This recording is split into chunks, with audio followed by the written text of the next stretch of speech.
What is up, everyone? Welcome back to another episode of Three Idiots with a Mic. Episode 120. I thought one of you was going to get in my way. That's why I kind of paused there. As always, I'm your host, Branden. Joining me is the other two idiots, Lewis. Hey, guys. Oh, my God. You're way too excited. William. Yeah. It's going to be a great fucking episode. Oh, Lewis did crack before. Yeah. And, of course... Did I wake you up there, William? Huh? And, of course, last but not least, it's Zach. Hi, I'm Zach. You'll be Zach. Zach. You'll see. How are the boys doing? Anything exciting happened in the last week or so? Did you not watch the news last night? No. Can we not get into that? Thank you very much. I saw Branden this weekend. Happened. Apparently, the circus was in town. Yeah, I saw Lewis this weekend. I went to, as I said last week, I went to the Disney Worlds. The Disney World. Oh my God. Yeah. Died of heat stroke. Magic Kingdom was absolutely fucking terrible. Absolutely fucking terrible. It was like nobody there. That's bullshit. That is fucking horseshit, dude. Maybe it's because it was a Saturday and it's Magic Kingdom and it's the main park, and everybody likes Magic Kingdom. You gotta remember, they just opened up Florida. Oh, you went Saturday. Yeah, Friday, DeSantis was like, let's reopen everything at full capacity. Yeah, but that doesn't matter because to get into the park, not only do you need a ticket, but you need to reserve a day. Still? Yes. Oh. Yes. See, I thought we kind of went bye-byes when he was like, we're just going to go back to normal and whoever dies, dies. We're going to play American No. We're going to play American roulette. It was busy. It was really busy. Not as bad as a normal day, because the most I waited in a line was 80 minutes, and that was for Splash Mountain. Oh, that's nothing. Wait. Did you go to Peter Pan? I did not know. Oh, okay. I'm because you can always tell usually how busy it is by Peter Pan. Because if you can go in on Peter Pan in under 80 minutes... Yes, it was definitely under 80 minutes. I think it was 40 minutes. Wow, yeah, it was a slow day. Yeah, and then the next day we went to Hollywood Studios because I wanted to experience Star Wars. Yes. Did you do Rise of the Resistance? Yes, we actually got into Rise of the Resistance. Don't say anything. Just did you like it? Yes, it was such a cool experience. Yes, that's the one thing I have not done in Star Wars. So, because I did the Falcon, the Millennium Falcon. Yeah. So it's funny. So if you guys don't know this, to get into Rise of the Resistance, you need to it's the only ride that you need to do a queue for on the app, on the Disney World app. And literally, we weren't there for 10 o'clock, which is the first queue, but at 2, we literally were sitting down having a drink. And I could tell that everyone that wasn't moving was on their phones waiting for 2 o'clock. And we got in, not even in the main queue. We were in a backup group. And because of I think because of Rona and the park being less at capacity, we got in. But we got in late. We rode Rise of the Resistance at 5:30 and the park closes at 7. So we were we almost didn't make it. Isn't it beautiful? The actual way that they constructed the little land and all that stuff. It's I was telling Carla, as a really big fan of Star Wars, I was this is the closest I'll ever feel to actually being in the movies. Yeah. Did you play all the games on your phone while you were waiting in line? I did not. The Millennium Falcon. I did not. I didn't even know that was a thing. They have games and shit. Yeah. So if you download the I don't know if it's a Disney app or there's a special app that you download, but you download it, and as you wait in line for the Millennium Falcon ride, there's little you'll see QVC. Codes you know what's funny? You can click and you play mini games and you collect credits. You know what's funny? Carla literally, we were waiting in line, and she's like, "That has a QR code on it. I wonder what that is." And we just never took a picture of it. So when I went down and when I met you guys for the first time, I took a brief 3-hour sojourn to Disney World, and I went on Star Tours, and it made me cry. If Star Tours made you cry, have you been to Star Wars Land yet?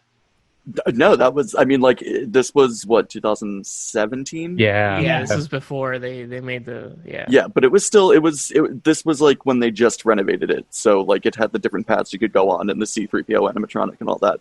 So Star Tours now compared to Star Wars Land is kind of like saying taking a blockbuster multi-billion-dollar movie in Star Wars Land, and Star Tours is now oh my god, I had the name of the company. What's that? Are you a fan of Universal Studios?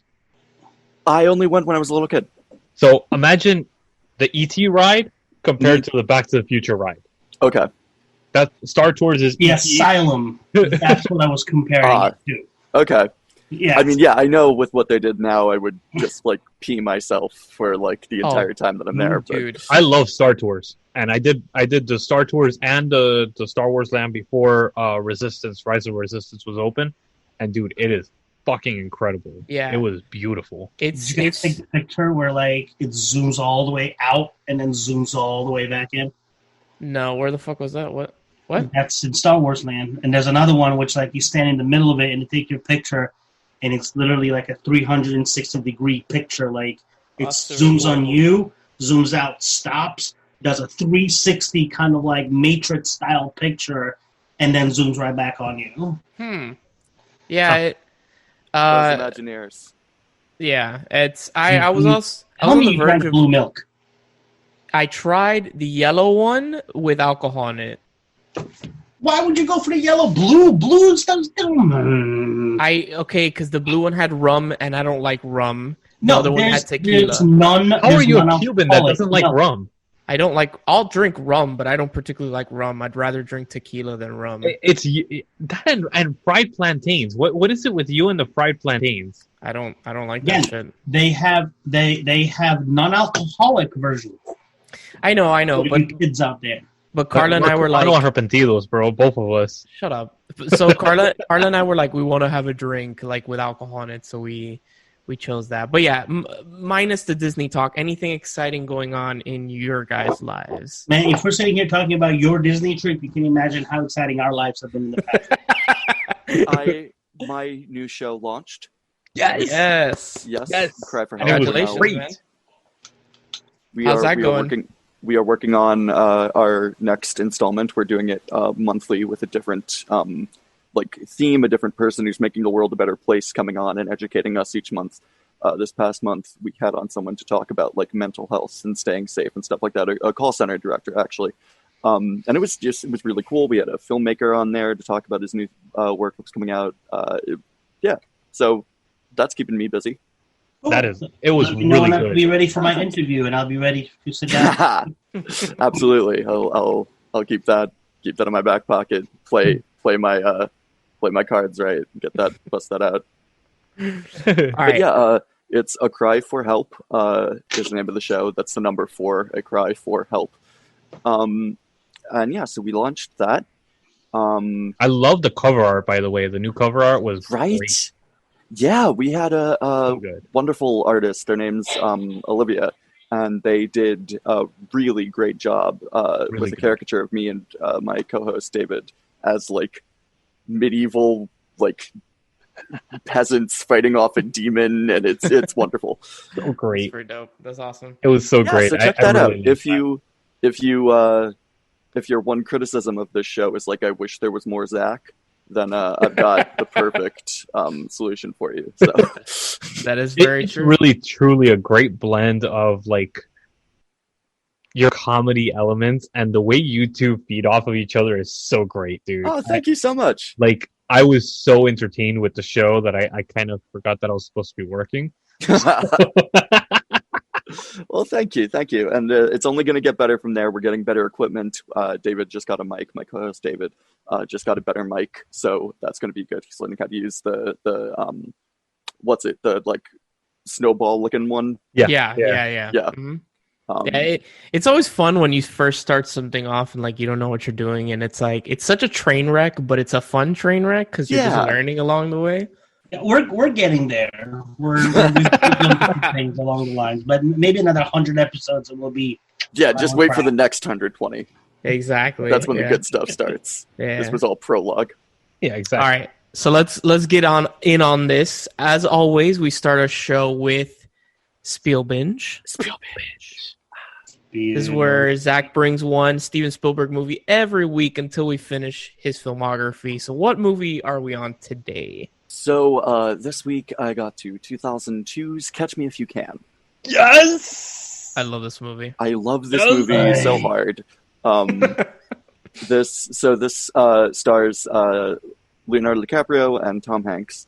DiCaprio plays a 18-year-old little sociopath who just lies his way into incredible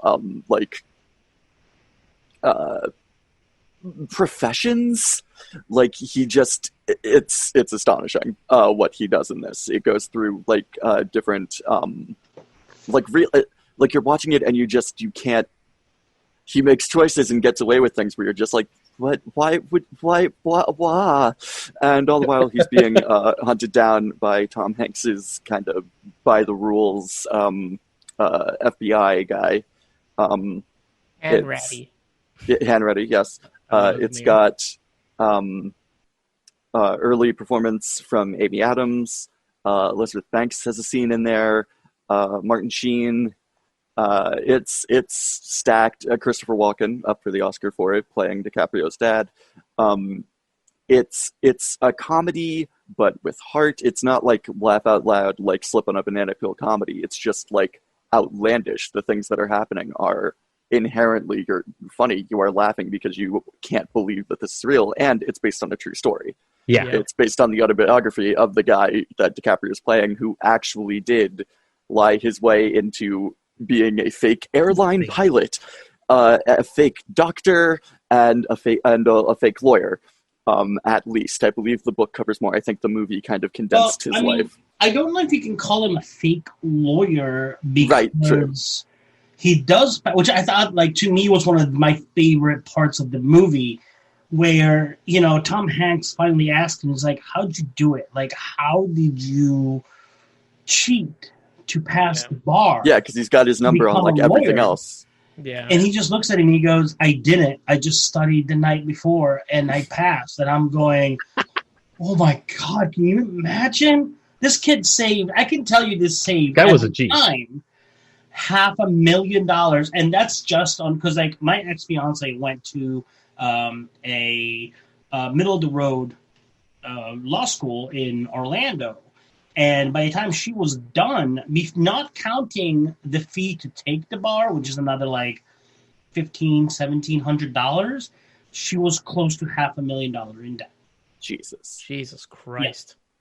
And DiCaprio was just kind of because now in the state of Florida, I think Florida is one of 3 states that you do not have to go to law school to take the bar. Every other state in the nation, you have to go to law school to apply to take the bar. I want to say Florida, California, and there's one more, maybe New York. You do not have to go to law school as long as you can prove that you have taken, you have basic knowledge or whatnot. You can just walk up and, well, not walk up, but send in your paperwork and say, "I am applying to take the bar exam on this and this date," and then we'll send you back. You see, and that gets my gears turning of ooh, I could dedicate a little while to studying online. I could go take the bar. This could be a fun adventure for me. And that's why this movie is particularly dangerous to me, is that I'm the type of person who has found myself in situations where I just kind of keep talking and hope everything will turn out okay. And so I'm watching this movie and I'm like, ooh, boy. He's taking it too far, obviously. He's detrimental to society. He's hurting people. He's a bad dude. But oh, damn. Yeah, no, I know what you're doing, guy. I remember... is he really a bad person, though? I don't think he's a bad person. I think he did a great... I mean... He was playing. He is a sociopath. Yeah, for sure. Yeah, for sure. Yeah, but I don't you're think right. He's not necessarily a bad guy. So I stand corrected. I am sorry. It is the states of Washington, Vermont, California, and Virginia. I had one right. I'm in Virginia. Yo, I could just go take the bar. Just I'm sell my stuff, go this take is the going to bar. be a life-changing episode for you. You're going to sit there and be like, I've always wanted to do this. A month from now, Zach comes on the show and he's like, "Yo, I'm a lawyer. I passed the bar exam." This is my final Funny, so I'm a episode. lawyer Fuck now. Spill Binge. Fuck you guys. I just passed the bar exam. See ya. If you ever need a lawyer in Virginia, don't call me. Well, I did once. So I became, when I was 15, I think, I became a legally ordained minister because I thought that'd be funny. So like that's what I'm saying. I do have a history of this type of behavior. So watching Catch Me If You Can, I'm like, yeah, no. I love this movie from beginning to end. That opening sequence alone is so it opens with John Williams' fantastic like overture for it, and this like animated throwback 60s style like Ocean's 11 animation, James Bondy. It's really, really good. I loved it so much. My favorite scene is when he's the pilot and he walks into the into the airport with all the stewardesses. Yes. As he's gonna get on the plane for Pan Am, right? Pan Am? Pan Am. And it's just so great, dude. I'm watching this, and as a fellow troublemaker, I was just like, really? You'd choose surgeon?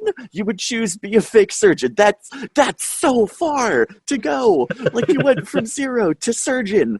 It's the adrenaline rush, though. It's the adrenaline rush of doing something that you're not supposed to. Yeah. And you know that you could get away with it because you're such a good con artist. Yeah. That he could talk his way out of anything. It's fucking incredible. And DiCaprio, this is one of his best performances in the for sure.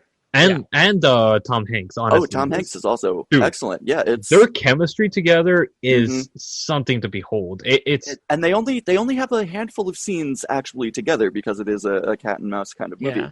But the scenes that they do have together, you do immediately click to like, there is sort of a friendship between these guys. Like, it's like that scene in when he finally catches him in that small French town. I love that scene. He's like, Merry Christmas! And he just shouts at him. Like you could tell that even though this man has been chasing him for years, he has gained like this friendship with him. Yeah. This like weird relationship with Carl, and it's just now.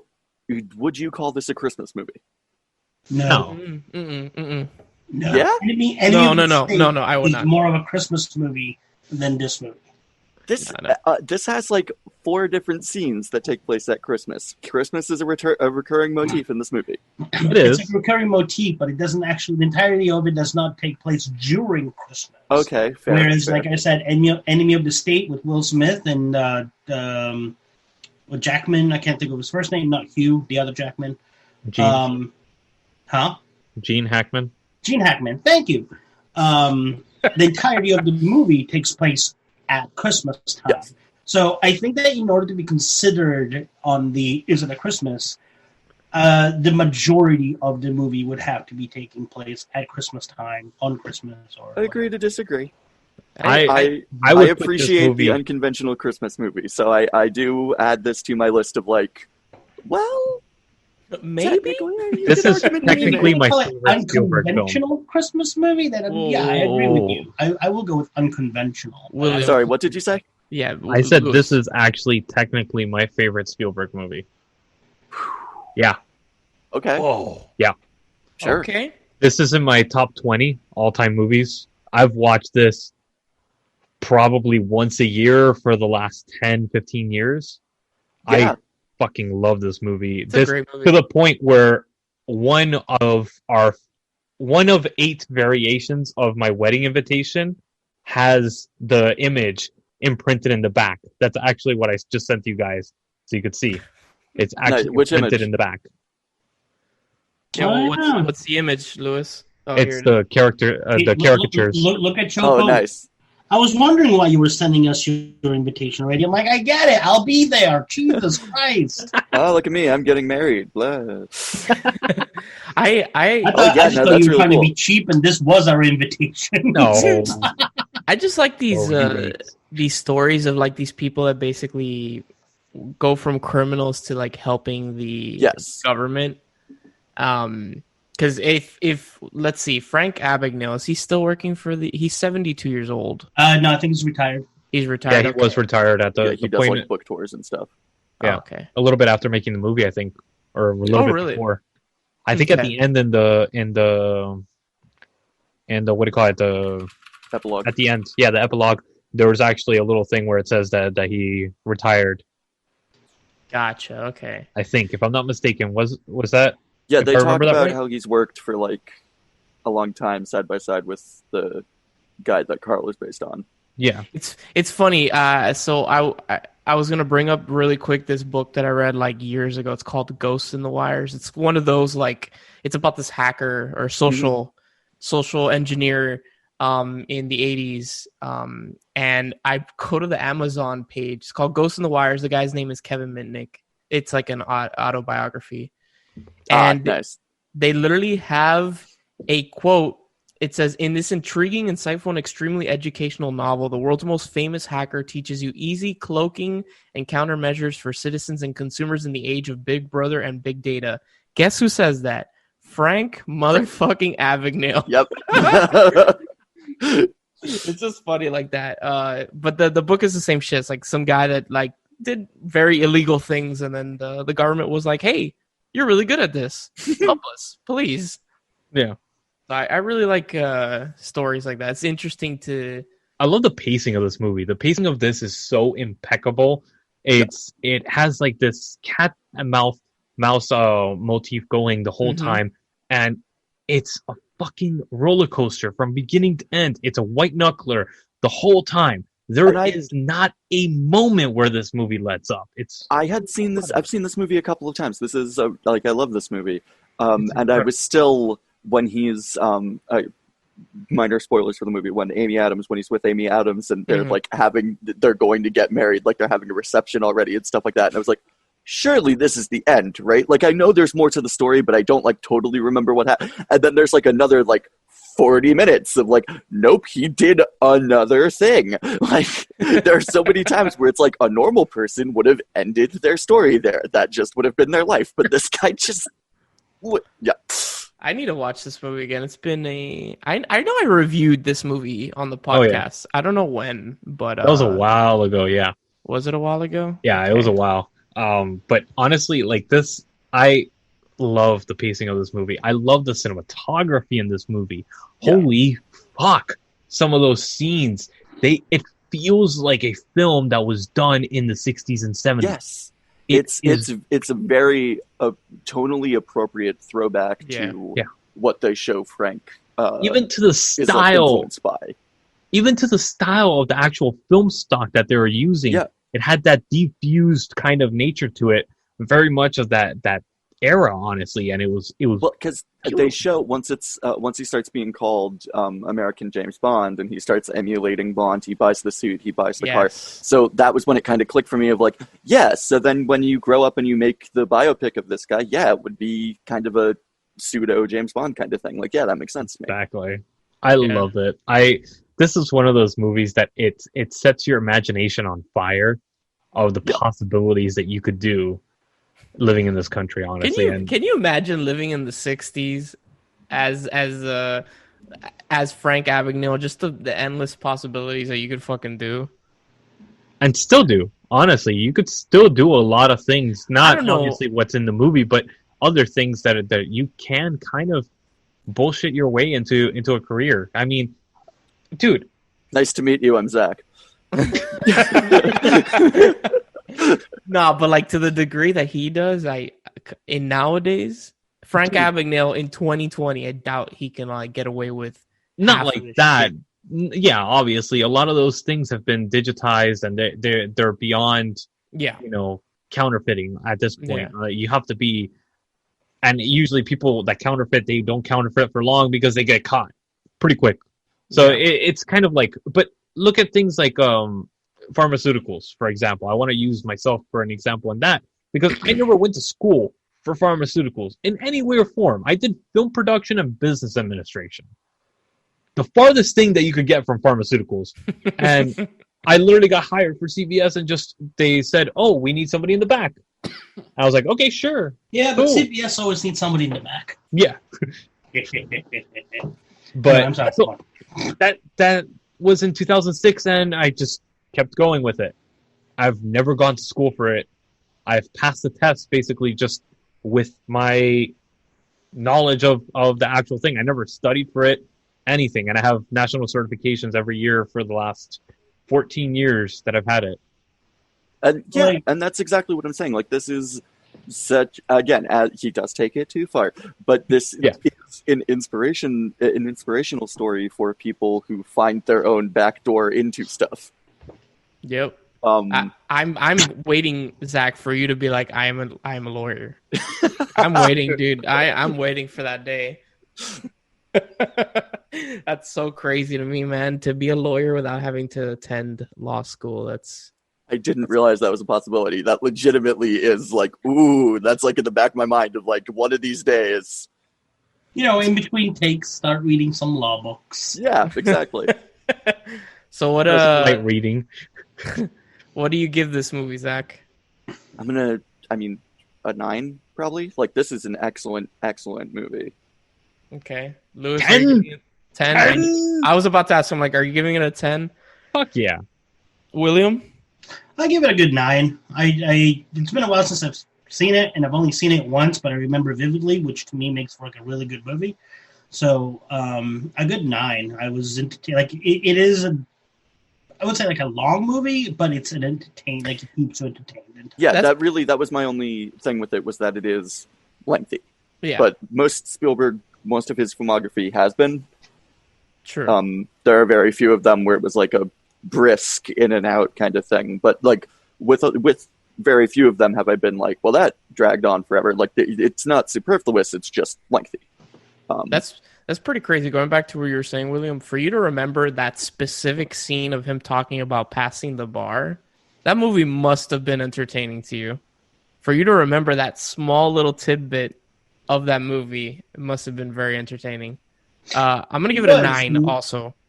So triple 9. And I remember a lot more of it. It was just like that one line, because like I was literally just sitting there at that point. I'm like, I want to know how he did it. Like, I was so invested at that point as to how, because again, like I said, I dated, like I saw firsthand for 3+ years somebody going through law school and how stressful it is and how much she kicked her ass and the long nights and the sleepless nights and the mental breakdowns and everything else. And this dude is just like, I just opened the book the night before and I studied. I'm like, you motherfucker. He probably has like a genius IQ or something. Oh yeah. Oh yeah. I mean, people like this are like, people like this end up doing shit like this because they are bored and they want to see how far they can push themselves. Yes. Just for their own knowledge and learn as they go along, and B, once you go down the route of I broke the law, now let's see how much more I can break of it, how far they can go before they do get caught. And I mean, like, one of the reasons why I'm okay with with this whole thing is that, like, although there were victims, they weren't like, nobody died, nobody was raped, nobody, you know what I mean? Like, and rules and regulations were changed because of this, because, you know what I mean, of this forgeries and everything. And that's why I was like really entertained, and I really liked, like, I really liked this movie. So, and obviously liking Tom Hanks, DiCaprio, and Christopher Walken. I mean, right there, you have a wonderful trio. So yeah, Christopher Walken, I can't get on board with him. Like, I just don't get it. I get that, yeah. I mean, like, I've liked him in stuff, certainly. I like him in Catch Me If You Can, but that he was the only thing that got nominated for the Oscar. When I read that, I was like, what the hell? Yeah. I believe John Williams got up, but I think it was just score and Christopher Walken. And I'm like, bullshit. Really? This whole movie, and Christopher Walken was your takeaway. This was, and to me, this was another DiCaprio snub. Yeah. Because I think that he could have easily won, at least be nominated, but definitely won an Academy Award for this role. Yeah. Dude, both of them should have. They deserved an Academy Award, at least nomination, dude. Yes. Christopher Walken It's We beyond me saw- why people like him. I really we saw don't. like the evolution of this character in like Wolf of Wall Street. Like we've seen, like if you crank that up to 11, it's that same type of charisma that he can deliver Aviator. that can sell it. Yeah. Yeah. So yeah, no, this is definitely one of his best. So we got a 10 and we got a 999, dude. That's a banger of a movie. Triple nines. Is this streaming on anything? Don't think so. We can I all don't check. believe it is. It was streamed.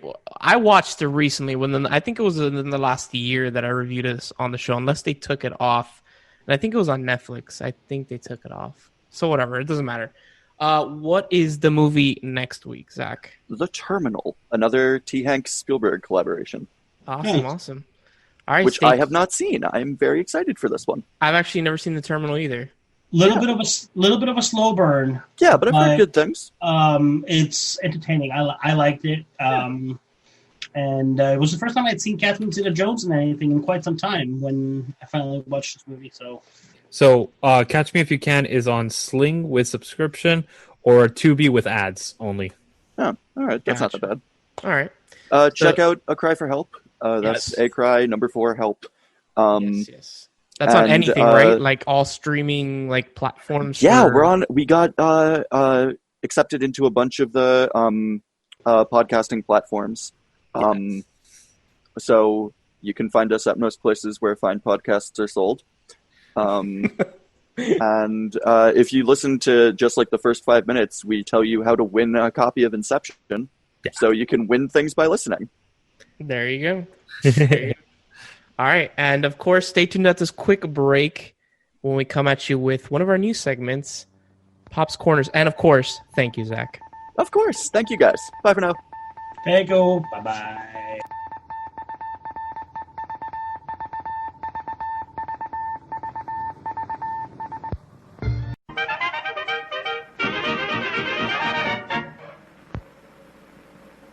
All right, guys, welcome back for our first of many new segments, Pop's Corners.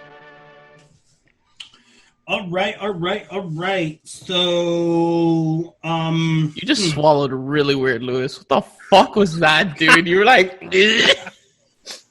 trying you to know go what? Pop's Corners, but I couldn't get to it.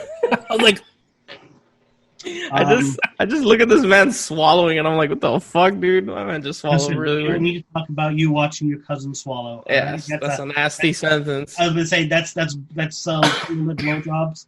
that's for Candlelit, yes. Only Candlelit, sorry. Is it not Private blowjob affair. anymore? It's just Candlelit.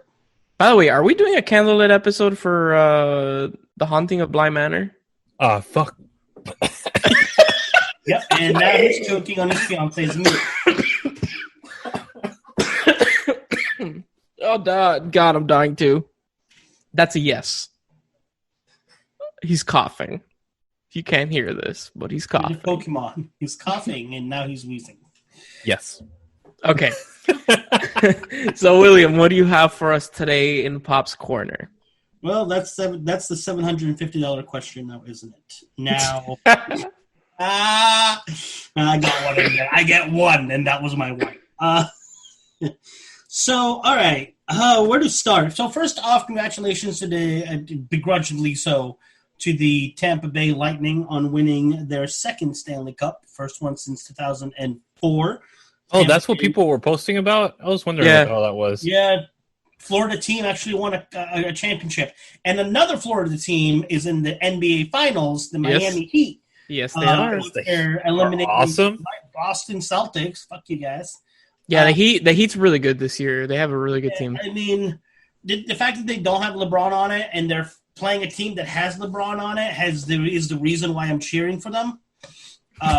Because also the Lakers, and being a Celtics fan, I can't really cheer for the Lakers. Plus, Kobe's gone, rip, and Fuck Kobe. Shaq is gone, and Fuck that traitor. all the what? How? Did you say fuck Kobe? Yeah, fuck Why Kobe. is he a traitor? He was always with the Lakers. No. Yeah, he was. He's he a was. traitor. No. Oh, What? fuck off. How is he a traitor? Jesus, man. All right, continue, William. Buddy. You know this troll. Just don't. I set him off. I set off William. The New York Rangers today actually bought out the last year of Lundqvist's contract, which means he's no longer going to be the goaltender for the New York Rangers, which leaves them wide open. We don't know who's going to be the next one, and we don't know where he's going. But that's kind of like, I don't know, like by comparison, saying, you know, LeBron leaving Cleveland, or like we were saying, Kobe potentially, you know, having left the Lakers. Like Lundqvist was like the Rangers goaltender, and now they basically bought out his last year, and we don't know where it's going to go. If we get rid of Turok, Tuuk, by all means, come up to Boston. We'll love to have you. Turok?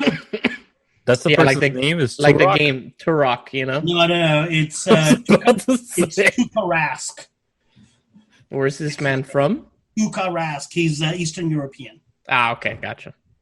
Well, he's definitely not Jamaican with a name like that. No, he's definitely not. What are you doing, Branden? What do you mean? He had the fart. What? No. I heard my neighbor's door open and close, and there's nothing that I love more in this world than when that lady leaves her apartment with her children. So I was like, hey, she's leaving, but she's not. Sorry. I know that this is like 2 days later. I don't know why I put it down, but the Funko Pop lottery for the New York Comic Con exclusives has closed.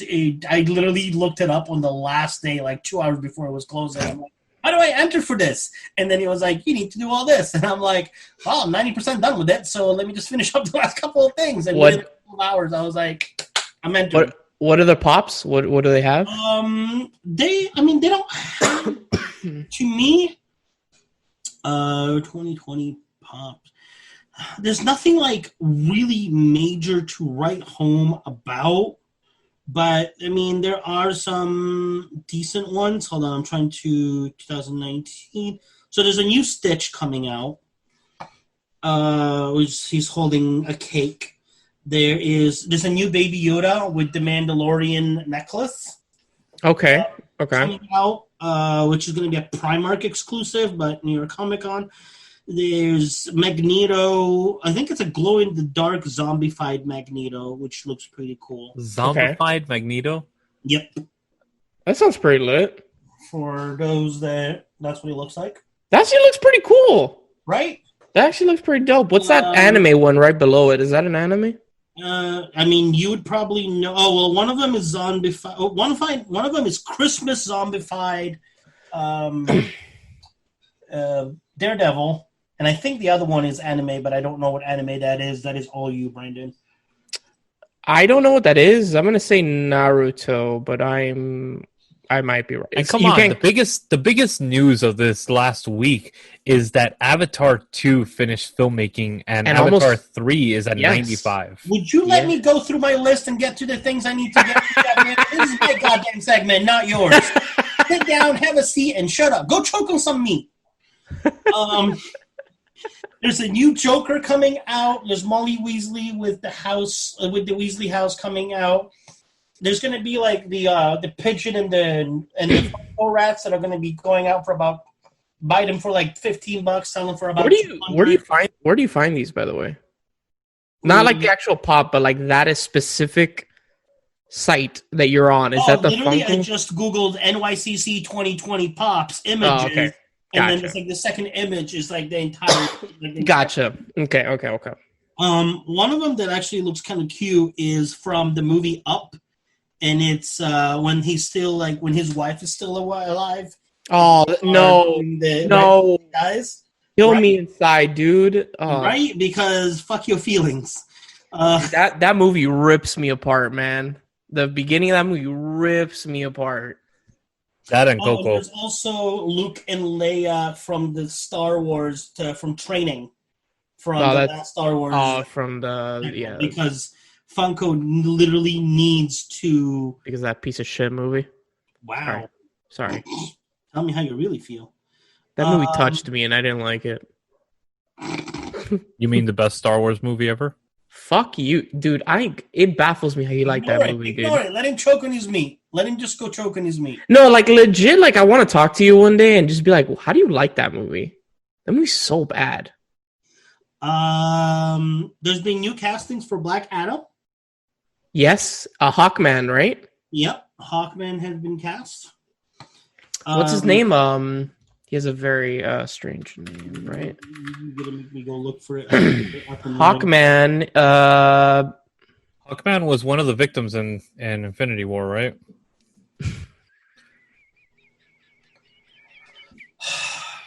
Moving on. Wait, Branden, we're talking about DC. Fucking idiot. or if he's actually legitimately asking a question. No, I was legitimately asking. I thought it was No, Hawkman. Black Adam is DC. Yes, Hawkman is a DC The character. guy's name is Black Adam. Yes. It's basically and The Rock is going to play him. it's basically the bad version of Shazam, or like the darker version of Shazam. Same shit, basically. Which I'm hoping that Zachary Levi's going to have a Literally or metaphorically, or But I don't know too much about Black Adam, but I know he's like here. It goes back, like it starts back in the ancient times, and I think that this movie is going to be more of a how he came about than anything else. So is Black Adam a bad guy, or is he just? He is. He was introduced as a one-time villain. Wait. Yeah, he's a villain. Yes. So this is a movie on a bad guy. Interesting. Yeah. DC's done good with those, though. Venom and all that. DC. That's not DC. Well, it's not DC. Oh yeah. Whoops. Damn. Lewis, please, bro. My man just said Venom is DC, bro. Fucking kill me, dude. That being fuck me, man. Holy shit. Just a few hours ago, they dropped the trailer for Craft Legacy. That shit looked like garbage. Kind of like a continuation of the original. Oh, yeah. Mm-hmm. Hot garbage. So moving on. Is that going to be like direct to DVD, or is this actually coming No, out I think it's theaters? coming out. Like, Oh, boy. But like, I mean, the movie's coming out in probably like a couple of weeks, and there's been like no marketing for it whatsoever. I wasn't even aware that they were doing a continuation of it. Because So, that Now probably means... theaters have become straight to video. Yeah, man. They really have. a show that me and Samara got, not like I would say addicted, but like it was one of like, let's give it like an episode to see how it is. And now we're on episode 7. Wait. What was that? William, continue. I couldn't help it. It was a spring. I gotta go bling to the spring. Teenage Bounty Hunters. Yeah. It's actually not bad. It's funny. It's campy. It's like basically the premise is these two high school girls, which go to a private Catholic high school, find themselves accidentally becoming bounty hunters, and then they love it, and it just takes off from there. And that's like episode 1. They become the new dog the bounty well, hunter. they work with like this. I want to say like he's washed up, but like this bounty hunter that's still trying to stay afloat, and like it's maybe not as good as Buffy the Vampire Slayer, but it's along those lines. Okay. Because on top of it, while they're trying to be bounty hunters, there's still the part with their family and their life, and now as they're finding out more about the real world and the world out there, their lives within this private, closed-minded Catholic high school that they've been sheltered their entire life. So they're just like, and it's good. It's only one season. It's 10 episodes. Like I said, we just finished episode 6. We've got like 4 episodes left, which is great. I'm hoping that they will make more, but we'll see. If they close it out and then they never make one again, that's okay. But it's not bad, and like it doesn't have like big names in it. It's not like a big budget movie, but it's still very much entertaining. Okay. And then I guess we can talk about Avatar. But you What's guys, there to talk about, dude? There's nothing to talk about, but it's the biggest news that came out this last week. I don't know because I don't know anything much about Avatar. You Dude, guys do, but... I saw a tweet. Okay, I saw a tweet or something. It was like, the person just tweeted, "Can you name one character from Avatar?" And I was like, no. I don't remember a single fucking character in Avatar. Not a single character's name. The blue guy that sticks his tail in the pterodactyl thingy. Yeah, what's his name? Jack. Is it? Yeah. Are you sure? It's James Cameron. All his characters are named Jack. That's true. He has 5 movies with characters. The main character is named Jack. Oh, let's find out. Avatar. It's almost as bad as me naming my pets Bob or Mary. Mary? Are you kidding me? I just found this out. It came out like 2 days ago, though, but I guess it's still breaking news. I don't know anything about this, but if you are a listener of this band, you may. Vocalist Branden Lacau quits Fear Factory. I don't know what that is. Oh. I cannot align myself with someone who do not, apparently, whom do I not trust nor respect. Real quick, the paragraph that all sums it up. Vocalist Branden Lacau has announced his departure from Fear Factory. His decision to part ways with the band emerges via messy resolution to the behind-the-scenes legal drama that plagued a sizable portion of the band's career. It would appear the guitarist Dino Cazares, emerged the victor of these legalities, having recently claimed to own 100% of the band. So if you are a fan of Fear Factory...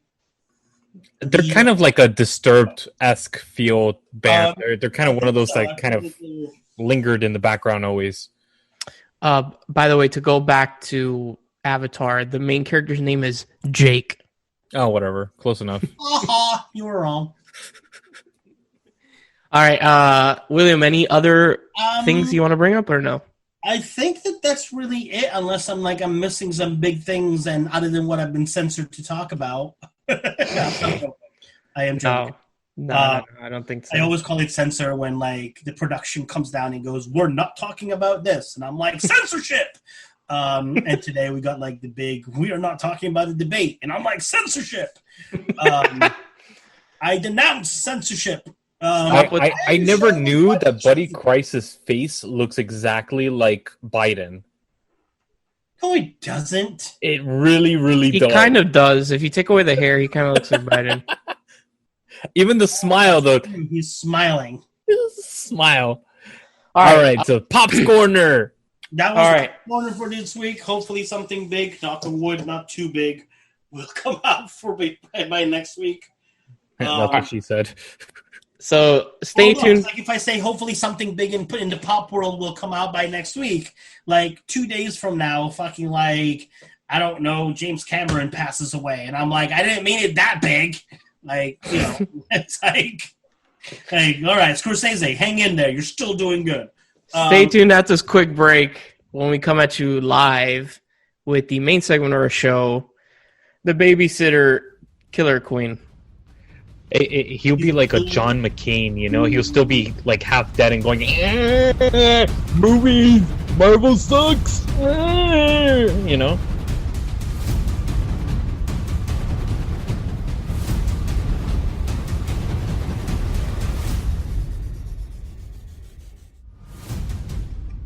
All right, guys, welcome back for the main segment of our show. The main review, Dank's pick, William, sorry, The Babysitter Killer Queen, which is a sequel to Lewis and I reviewed this movie a while ago.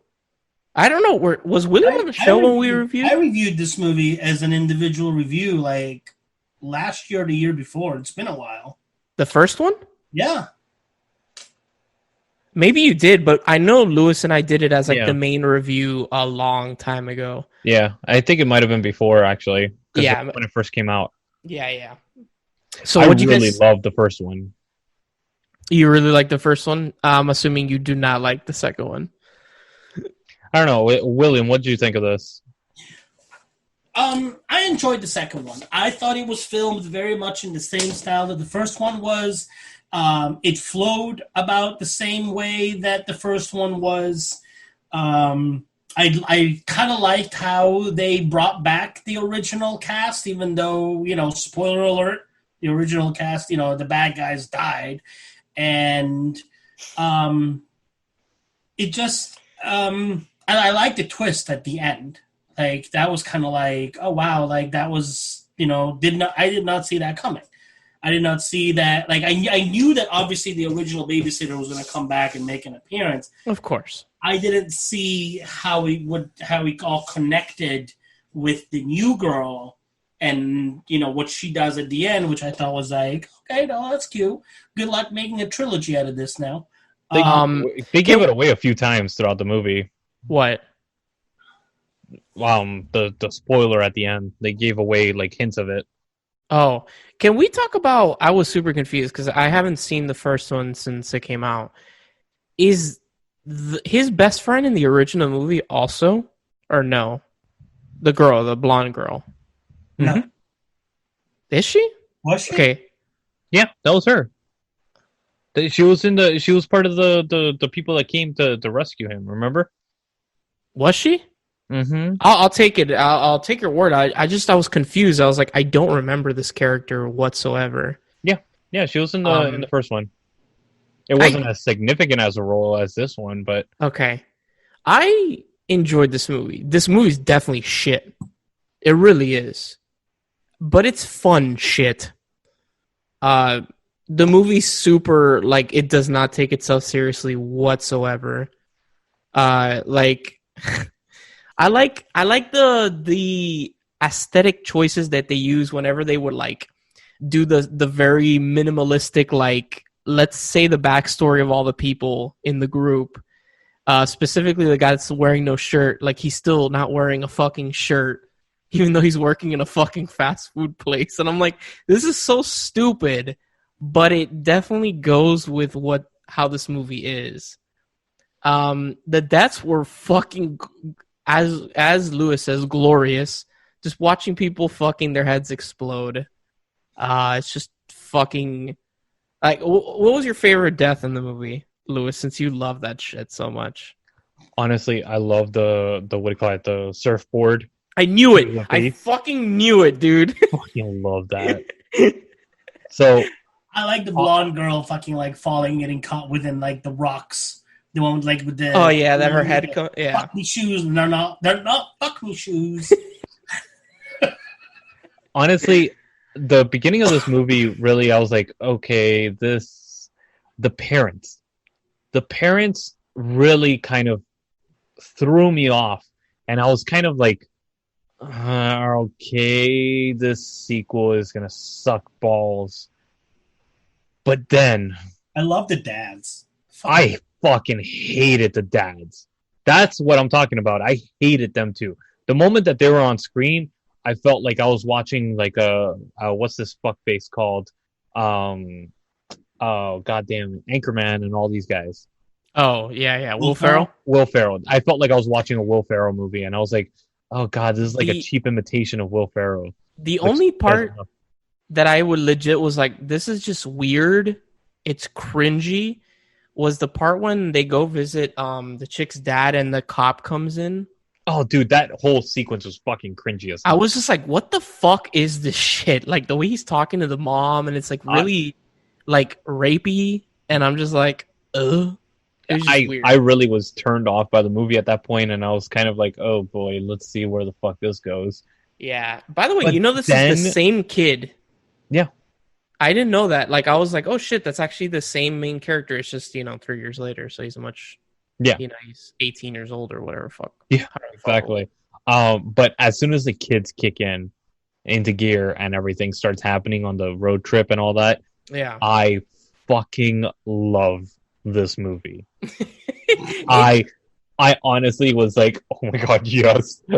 The lines, the self-referential humor in the film. Yeah. Just the kind of, like you said, Brandon, the throwbacks to, like, the history and all that stuff. Yeah. And the fact that they reference their stupidity in itself. Like what's the part when the shirtless guy is dying? Yeah. And he's like, yo, Cole, you got laid, bro. And he's like, I respect you, dude. As he's fucking dying and shit. I'm like, this is incredibly stupid. But it fits this movie so fucking well, dude. It really is. And the end is predictable. It was, oh, fuck yeah. Like, it was so predictable what was happening, who she was, everything. I was like, oh, well, duh.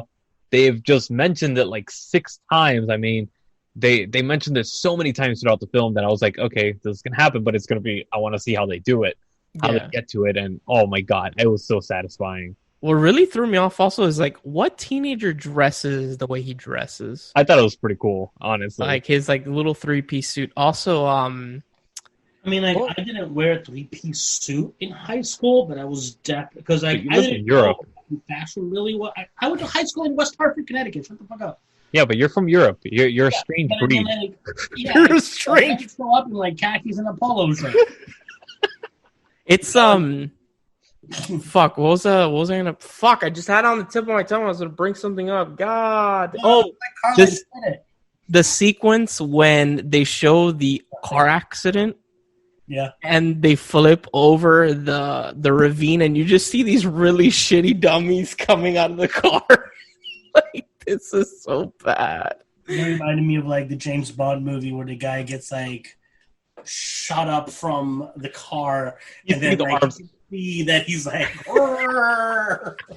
what James Bond is that? Goldfinger. Goldfinger? Yeah. Goldfinger, because that's when he has the Aston Martin. And he's got like the ejector seat, and he's being held hostage, and he's like driving through this facility, and then he just hits the button, and you see the guy going, ah, and then like you hear the really bad, obviously superimposed as you see like this doll just be thrown out of this car. But yeah, silhouette form because it's at night because they were hoping that like, oh, it's nighttime and people may not notice. That no one's gonna notice. No, we fucking noticed. No, but honestly, this movie was so fun. It really is. It's a roller coaster ride from beginning to end, and if you liked the first one, you're gonna like this one. But it's bad movie. Right on par. It's not. It's a bad movie meant to be a bad movie. Yes. If you enjoy, I would say, if you enjoy Evil Dead, you will enjoy this movie. Deathgasm. Deathgasm. Because that's kind of like in the same thing. Does it take itself seriously? Absolutely not. Is it a good sequel? It is. Like it really is. It's done well, which most times it's like, you can tell that it wasn't done as a cash grab, obviously, because it's Netflix, but it was done because they were like, we could actually do a sequel to this and make it work, and they did. The deaths are just as great as the first ones were. The dads are just as obnoxious as the first ones were. Now, I could not stand dads, dude. I think they would have to really work at it to make a third work. But if this ended up being just a duo, Killer Queens is actually, it was done well. I very much enjoyed it coming of age, and it could easily be like if your significant other is one of those, I don't like scary movies, check this one out. Yeah. Because it's not scary. It's got like its gore moments, but it's not scary. It's something fun where like literally she or he or they may literally just be like, oh, and jump, and you get that huggy moment. One of my favorite kills was the antlers through the face. I was like, oh, with the black guy? That was so cool. Yeah. I was like, yes. This is so... The movie's ridiculous. The propeller where he gets stuck in. Oh, dude, that was fucking I honestly give this movie a good 7.5, 8 out of 10. I'll agree with you on that. I'll give you that for sure. Yeah, I'll agree. With that. I'll agree with you. Just if you're listening and you want to watch past the parents. Killer Queen, definitely watch the original, because without the original, you're not going to know what the fuck is going on. Yeah, Second, Babysitter is the Babysitter is actually. Yeah. Second, the movie's meant to be bad, like Lewis said. It doesn't take itself seriously whatsoever. So just have fun with it. It's not this movie that's going to blow your mind. It's just like, all right, let's just have fun. Let's watch these people die in the most ridiculous ways. It's very much idle hands of the 2020s. When she could make people fucking disintegrate with her mind, I was like, are you fucking serious right now? Like, what the fuck? I actually really liked the two kids' chemistries. Like, they were really good. Wait, the main character and the Hispanic girl? Yeah. I thought they sold that so well that they actually had chemistry. It was really well done, honestly. It wasn't like, boom, they're on screen, they have chemistry. Like, you can see that it's building throughout the movie to the very end, and then you're like, yep, like you obviously can see where it's going. You can tell these two are gonna end up together. Oh yeah, for sure. Watching it happen on screen, scene by scene, and it's not forced. It literally feels at like all. It's oh my god, I can't think of it. Actually feels like it develops appropriately. Organic. That's the one. It's organic. That to me actually added to the movie. Yeah, because a lot of the horror movies and shit like that, the relationships feel so forced or phony and fake. That's why I like movies like this, like Cabin in the Woods as well, that the relationship feels real. And it kind of it masks away some of the things by explaining some of the story in Cabin in the Woods. But it's just this one, it felt organic. It felt, like you said, William, very, very organic. Yeah. And I like that. It gave that little extra element where you could actually see this as a 7, 8 easily. Yeah. It's just, the movie is fun. So yeah, go check it out. It's streaming on, both of them are streaming on Netflix. I was reading up that the director wants to do a third one if people want to see a third one. So they left it open. If it's done right, like this one, where it makes sense and they're able to do it, I am absolutely on board with one. I would love to see like an Army of Darkness type of rip, where they go back in the past because of the artifact that was left behind. Yeah. I don't know. The whole like the book thing reminded me very heavily of like Jumanji. At the end of the movie when they leave Jumanji like in the beach and somebody's like walking towards the original Jumanji. Which, by the way, I don't know if you guys ever saw the sequel to Jumanji. I saw the first one with you, Louis, remember? But did you ever watch Zathura? Zathura? Yeah. No, I actually haven't. I know it's written by the same person that wrote Jumanji. It's actually it's basically Jumanji in space. That's all it is. I watched it, and I watched it because at the time I was really liking Zach Braff. And I was like, oh, let me see, something that's like, I've never seen Scrubs, but I knew he was big on Scrubs, and I'm like, oh, here's a movie that he's in that's not Scrubs. And I don't know, like, I thought it was good. It didn't have the same chemistry as the original. It felt like a Jumanji ripoff. I did not enjoy it as much as I could have. It's actually part of the same universe. Yeah, but I mean, like, it is, but I wish there would have been more connection to it, because, like, it really just feels like it's a ripoff, And it's like, okay, but that was me at the time. If I can find it streaming now, I'll definitely give it another chance, go back and watch it and see how it comes out and see maybe if I feel different about it. It's honestly, it feels like a kid's movie. It feels like something that the kiddos will enjoy type of thing. I wouldn't recommend it as an adult. It doesn't hold up for adults, really. I've seen it again. Killer Queen, because that's an adult movie. Yes, that is definitely an adult. By the way, William, Zathura is on Netflix. Streaming. I'll throw it on there, and I'll definitely have a look-see. Right now, I'm trying to finish what I was saying before, the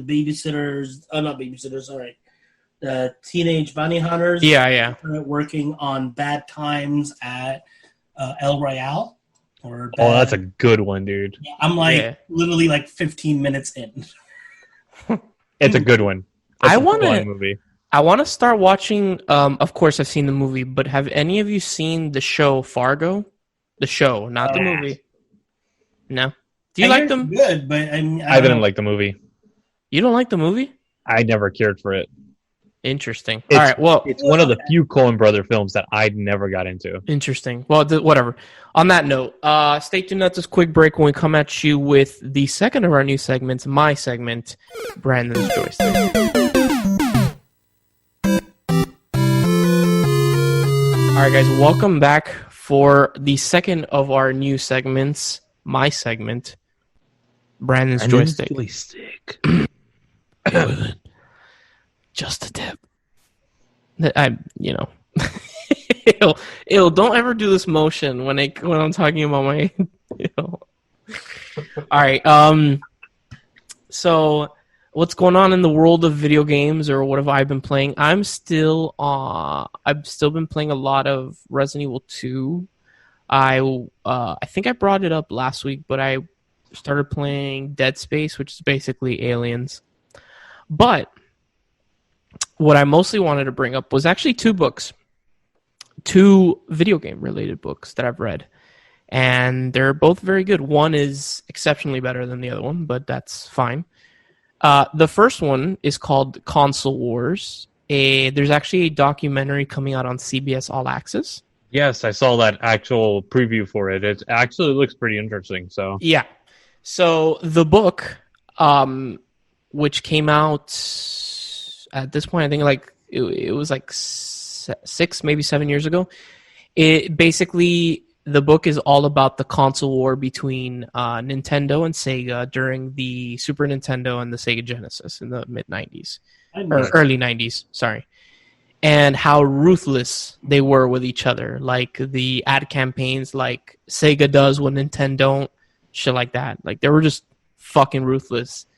It's very interesting to see, to read that basically before Sega became an actual like competitor, Nintendo owned literally the entire market.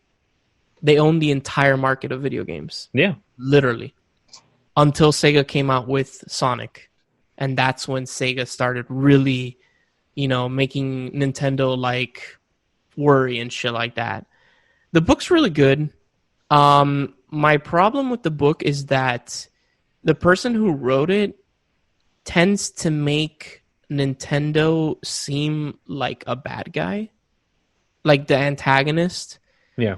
Which is fine, but I would have liked a book that was more like middle road. Like it just give me the facts. Don't not just an attack book. Basically. Yeah, not an attack, but don't give me your bias like that. You thought like just because Sega was the underdog that they're the good guys and whatnot. It's bullshit. Yeah. The book is really interesting. I have it. You can't see it, but I have it in that bookshelf right behind me. But the second book that I want to talk about, which is actually my favorite video game related book that I've ever read. Not that I've read many, but this one is called Masters of Doom. Oh. And this is all about id.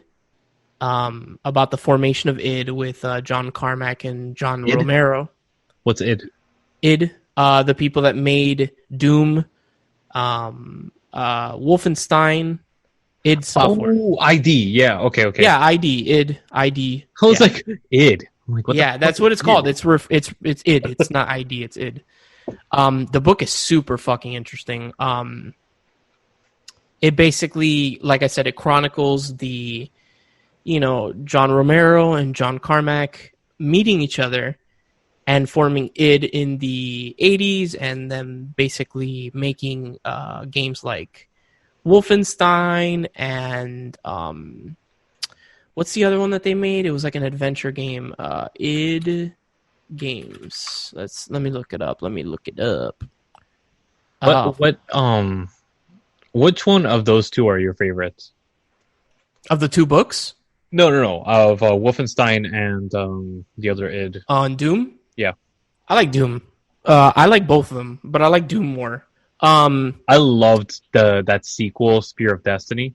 Spear of Destiny, where you fight fucking Hitler in the mecha suit. Yeah, dude, that shit was epic.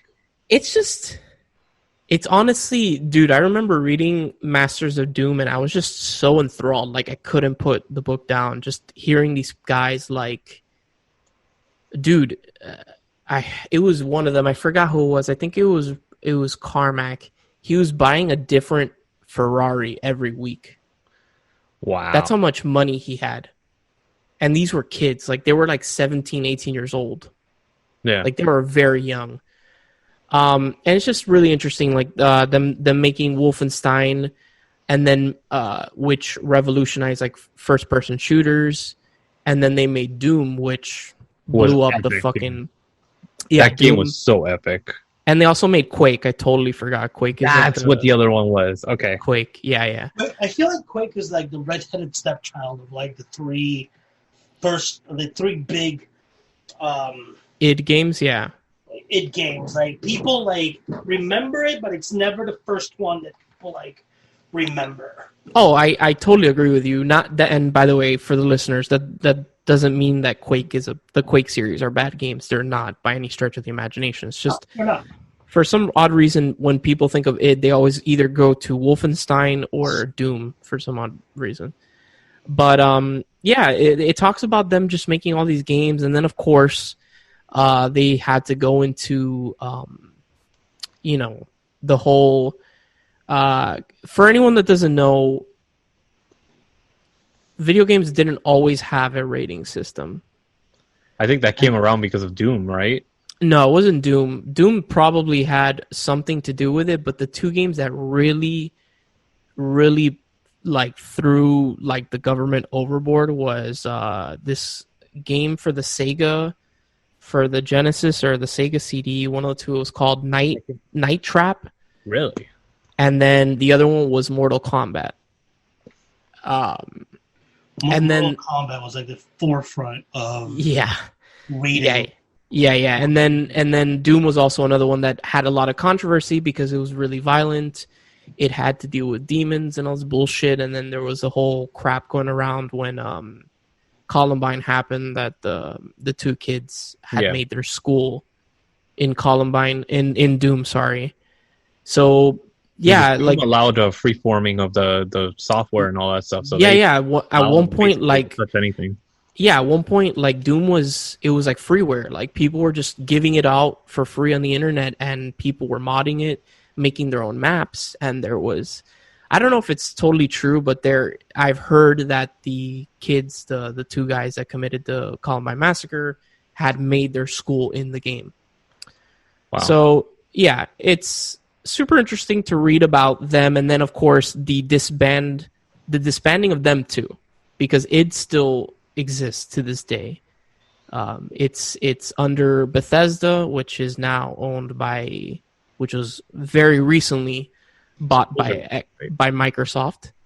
Oh really? I thought they were Blizzard now. I thought they merged up with... No. Bethesda, it is under Bethesda, and then literally I think it was like last week or the week before that, Microsoft bought Bethesda for $7 billion. Bethesda is Mass Effect, right? No, Bethesda is Skyrim, Fallout. Oh, that's right, Skyrim. Okay. Yeah. Or not Skyrim, sorry. I always think of Elder Skyrim. Scrolls. Elder Scrolls, thank you. But it's super interesting, and the book is not big. You could probably find it anywhere. It's honest. I haven't read many like video game related books, but Masters of Doom is definitely my favorite, and then Console Wars is really good. And if you're not into reading, I guess, check out the Lewis, is the documentary out on CBS All Access, or is it coming? No, not yet. Not yet. Okay. Well, I guess if you want to, you can watch it when it does come out. Console Wars. You in your sleep, you know that, right? Look at the look on that cat's face. Yeah, dude. When have fun with me right now, but I'm going to slash your throat while you sleep with my claws. When I visited this past weekend, he didn't even come out. The cat was like nowhere to be seen. By the way, so that's the end of my segment. But I'm actually really excited because I'm trying to barrel through Dead Space, not because I don't like it. I'm loving the game, but I want to start playing a game that I've played before. And Lewis, I think you're going to love this one. I'm going to give you a little sneak peek. It's a game by the name of BioShock. Oh, I've played all. I love all three of them, dude. They're fucking epic. I went backwards because I wanted nothing to do with BioShock. I just had no interest in it whatsoever until I saw, and then BioShock Infinite came out, and I was like, "Ooh, it's in the clouds now! Oh my god, that's great!" And then it was a PlayStation Plus free game about a year later. Okay. Mm-hmm. You want to talk about hooked? I literally played it. Like, I beat the story in like less than 3 days, and then I was downloading BioShock 2 and then I went to BioShock. I literally worked my way backwards. DLC, the whole 9 yards. Like, I'm like, oh my god, this fucking game is great. That game is so hard on the hardest mode. That shit is fucking impossible. It's not impossible. It's you know what I mean though. Yeah, fucking hyperbole, but it's definitely not impossible. But it's definitely like mauling. It's rage inducing. Like you're gonna fucking rip your hair out. But yeah, dude, so I'm trying to get that game. That game is so that shit gets you fucking paranoid. Yeah, I had the surround sound, and I used to play it with that, and that shit was epic. Well, I play with not play with surround sound. By the way, I mostly play my games on PC. So when I play on PC, actually, my PS4 is hooked up to my PC. So whenever I play games, I play with headphones on, these headphones. So horror games, and I know people are like, BioShock isn't a horror game. It kind of is a horror game. It is a horror game. It's kind of a horror game. Horror. So that's going to be interesting because, man, when you hear things from your right and your left, you're like, oh. But yeah, I'm trying to get through Dead Space. I'm loving that game, but I want to get to BioShock because it's been years since I played it. I'm very excited to replay it, and I know that Lewis loves it, and now I know that William loves it. So next week, the cinematic approach that they did to the first one was fucking epic, and I love just that storyline, that mysterious island type of thing, lost aspect, all that stuff. That was one of my favorite Jules Verne books, so I was kind of like, yes. Choose my least favorite because like you basically play as a Big Daddy. Yeah, I don't like the second one. The second one was whatever. We'll talk about this next week, but I have a story about the second one for next week. What was your first game systems as kids? Like, or the first game system you ever owned? Nintendo 64 for me. Yeah, same here. Mine was a 64 as well, but it wasn't a Nintendo. Oh, Atari? No. Which one? Commodore. Oh, Commodore. What am I? Wow. Stupid I Commodore. still have that in my mom's basement. That's awesome. That's super cool. They actually sell those now. You can like buy them like a Target and shit. Like it's like a plug and play kind of. It's it comes with games in it. I like my older cousin used to have a Nintendo. And an what do you call it? NES, and like I played that whenever I would go over because he would show me Duck Hunt and all that shit. But then when Brandon was old enough, he got the 64 and he got me hooked on freaking GoldenEye and a couple other games. I was 6 years old and my parents bought me a Nintendo 64, which came, if I'm not mistaken, bundled. Oh my god, I love that game. It came bundled with Super Mario 64, and then my uncle bought me GoldenEye, and the rest is motherfucking history because GoldenEye, woo! But whatever, that's for another day. Yeah. All right. Stay tuned at this quick break. Like the cocaine of gaming when we were kids. Seriously. Dude. It's like the most hardcore anti-gamer in the world. And you were like, just play one round of GoldenEye. Just play one round. And play the chop. And I guarantee you, they'll be like, give me more by the end of the first round. So. But by the way, boys, if you ever play GoldenEye, pick Odd Job and pick the chopping. Fuck you. Because Odd Job is smaller than everybody, so he can't get hit. You literally have to manually aim down to chop. All right. Nice. Break. When we come at you with the final news segment of our show, Ball the Box. Ball Box!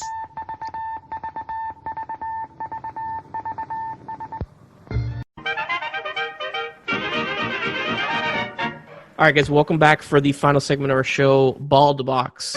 Lewis, take it away. So, I learned something new which I didn't know before, and it kind of blew my fucking mind when I found this out. So, I grew up with Hanna-Barbera cartoons, and I found out that there was a franchise that was part of Hanna-Barbera, and I didn't know this. I recently saw a movie with Dick Dastardly and Captain Caveman in it. The fuck is this? It stars Mark Wahlberg, Will Forte, Jason Isaacs as Dick Dastardly, which was fucking brilliant. It is called Scoob. I did know that Scooby-Doo was part of the Hanna-Barbera. You did not know that? What? I did not know that. That's what you didn't know? I did not know that. And I was like, this movie was good. It was decent. It was funny. And I was kind of like, all right, this is kind of kitschy, you know, whatever. And then Dick Dastardly came out, and I was like, hold on, that's a character from a Hanna-Barbera cartoon. And I was like, wait a second, what? And I pulled up the thing on Google, and I was like, holy fuck! Scooby-Doo is part of Hanna-Barbera? What? I'm so surprised you didn't know that. I never liked Scooby-Doo. I never liked Scooby-Doo as a kid. I fucking hated that show. Why? And I just never got into it. Yo, Velma was legit, I think, What? my first animated crush. I did not understand this movie was so good. how people can get attracted to an animated person. And then I was introduced to Velma with her like, glasses and like her. Oh my god! And this movie, I really enjoyed this movie. It felt like what do you call it? You know those kids movies that have those adult themes in it? Yes, that's what it felt like. It did such a great job of kind of bridging that gap. And this is a 2020 film, so it's I saw the trailers for this in theaters, and I was like, this actually looks cute. It was like one of the few like kid movies that actually caught my eye. Yeah. Watching trailers. I will tell you, the Blue Falcon is cringy, but that is the element that is meant for kids in this film. The remainder of this film is chock full of adult themes, and it's so well done. And honestly, Scooby-Doo always has been. What? Scooby-Doo, if you go back and watch it now as an adult, you're like, not only the sexual innuendo, but the drug references in Scooby-Doo. And that's not what they put in this. They didn't put any... Actually, there's no like real kind of sexual tension or anything in this film whatsoever. That is completely taken out with what's the blonde chick and the leader guy, Fred and Daphne. Yes, but dude, they have so many self-referential jokes about Scooby-Doo and how stupid some things are that they do and how they encounter things. It is great. There's actually what the fuck's the main guy's name again? The live action Scooby-Doo and Scooby-Doo 2. I never cared for it. It's actually not bad. While you're riding this wave of like it's actually not bad, give it a shot. Or better yet, go back and watch some of the original ones where they did like Scooby-Doo meets Batman or Scooby-Doo. I have. Our what do you call it? The kiddos love the series, so I'm always seeing it. It's the same shit every single time. It's like I'm done. But honestly, Fred's character, I think, right, is the main guy. Fred is the blonde guy with the ascot. Dude, there's a scene where they get pulled over by the cop, and he has one line that just I literally paused the movie because I was laughing so hard at that shit. It was so great. I literally spent like a good 5 minutes just laughing. Zac Efron voices Fred. Yeah. Do you remember what he says? I don't want to spoil it because and the delivery, it's one of those that you have to listen to it in the moment to get it, and it's. I'm telling you, I'm happy you reviewed this because this was a movie that definitely caught my eye. I just didn't go, get around to watching it, but I've always liked Redbox now, and honestly, it's worth the rental.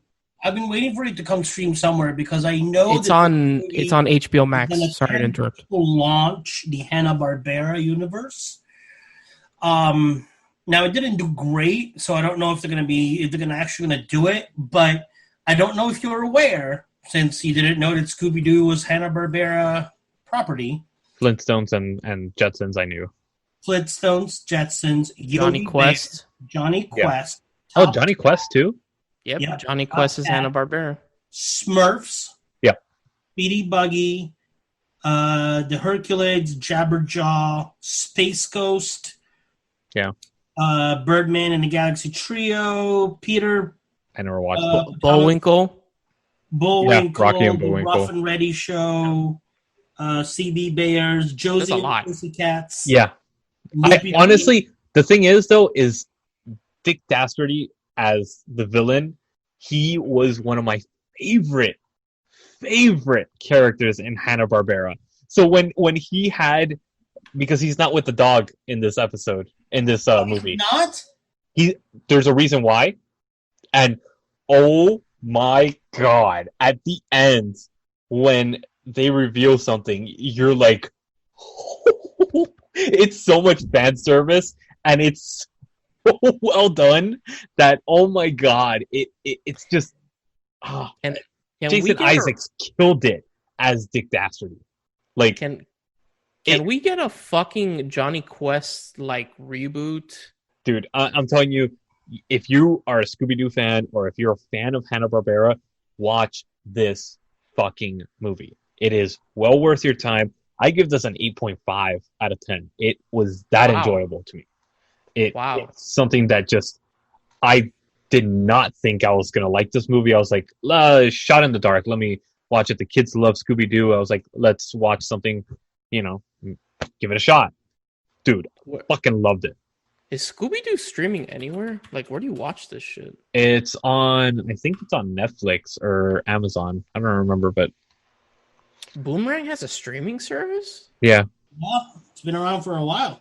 Yeah. What? That's where all the Nickelodeon stuff streams through. It's interesting. Okay. Boomerang can also get as an add-on for Amazon.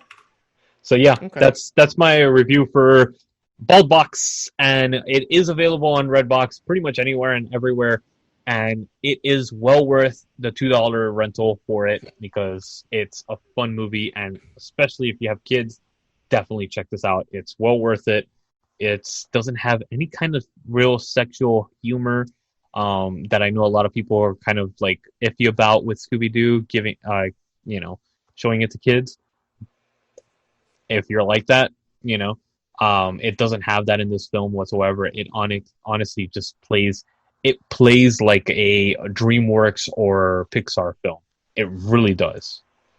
It kind of transcends that child film role, very much like the Don Bluth even and all that stuff, It's really well worth it and definitely a good checkout. So yeah. All right. You guys want to plug anything before I wrap this show up? Oh, totally forgot about the wheel. Man, I've been slacking. It's my turn. And it's your turn this week because we flip-flopped. Yeah, we flip-flopped.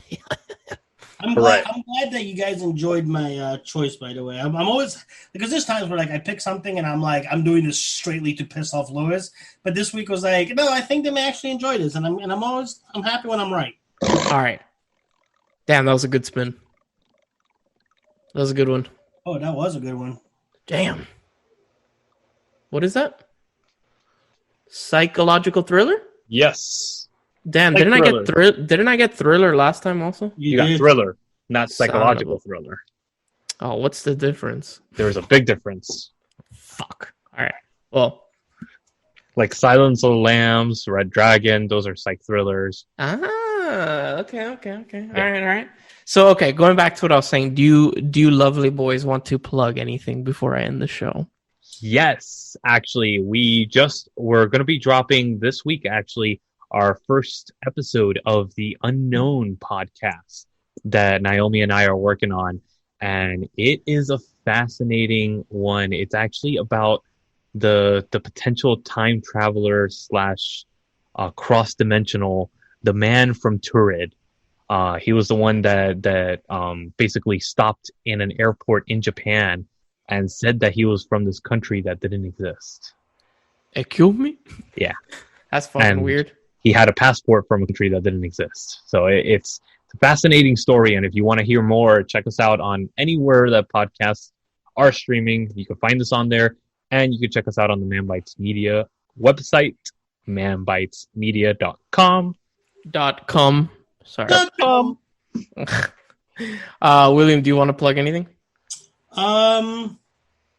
I personally don't have anything going on right now, but as always, as I always tell my friends, if you're a big wrestling fan, Kicking Out at 2 is a really good podcast to listen to. You do old school, new school. There's debates. There's special guests. Check it out. We're still in the works for the Die Curious Adventures, which is the D&D podcast that we are currently working on. Die Curious, that's the name of the show, the podcast? Well, that's the working title. That's pretty good. I like that, actually. It may not be the final one. It may be. But we'll see how it goes. Okay. Awesome. All right, guys. And of course, if you enjoy our show, visit our sister site, diverselygeek.org, and our brother from another mother, John, over at YouTube at Narcotic Casserole. Thank you, William. Thank you very much, as always. Thank you, Louis. Thank you, Brandencito. Brandencito. I am Brandon, and we'll see you guys on the next episode of Three Idiots with a Mic. Cue the drums. Cue the motherfucking drums. I almost forgot. I almost forgot.